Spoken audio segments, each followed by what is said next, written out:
ধর্মান্ধ না। আমরা প্রত্যেকে ইসলাম ধর্মকে ধারণ করি, লালন করি, পালন করে। নবী করিম সাল্লাল্লাহু আলাইহি ওয়াসাল্লাম বলেছেন, শিক্ষা গ্রহণ করার জন্য নারীরা সুদূর চীন পর্যন্ত যেতে পারবে। আর আমাদের নবী করিম সাল্লাল্লাহু আলাইহি ওয়াসাল্লামের সহধর্মী বিবি আয়েশা এবং বিবি খাদিজা কিন্তু আপনারা জানেন তিনি একজন ব্যবসায়ী নারী ছিলেন। আর বিবি আয়েশা তিনি যুদ্ধ পরিচালনা করেছিলেন। এটাই হচ্ছে ইসলামের শিক্ষা। এই ভণ্ডামি কথাবার্তা ওই জামাতের আমিরকে বন্ধ করতে হবে। আরেকটা বিষয় বলতে চাই, আপনারা ইতিমধ্যেই দেখেছেন বাংলাদেশের অনেক জায়গায় কিন্তু নারী নির্যাতন শুরু হয়ে গিয়েছে।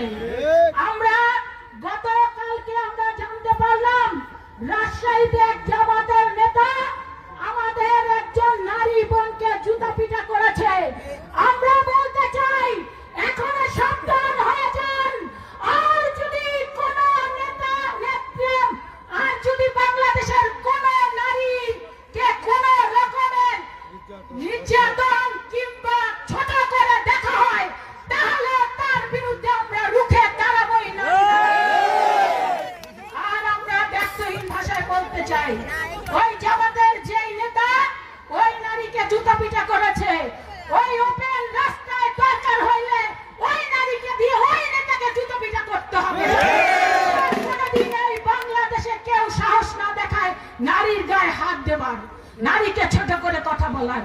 নারী ও পুরুষ আল্লাহ পাকের সৃষ্টির শ্রেষ্ঠ জীব।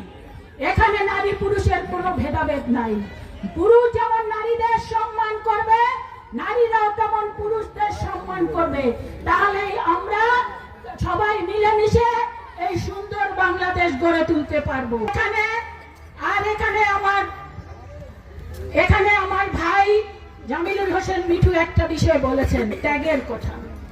আমি তাদের উদ্দেশ্যে চাই, এই বাংলাদেশের জাতীয়তাবাদী দলের উপর থেকে নিচ পর্যন্ত যদি 10 জন নেতার নাম বলতে হয় তাহলে অবশ্যই হেলেন জেরিন খানের। এবার বলতে পারি মাদারীপুরে, এই মাদারীপুরের দুঃসময় আমি বলি ডক্টর আব্দুল মঈন খান সেন্ট্রাল থেকে দায়িত্ব দেওয়া হলো। আমাদের জাতীয় স্থায়ী কমিটির সিনিয়র সদস্য অত্যন্ত শ্রদ্ধাভাজন নেতা আব্দুল মঈন খানের দায়িত্ব পড়লো মাদারীপুরে। কোন নেতাকে খুঁজে পায় না, উপায় নাই।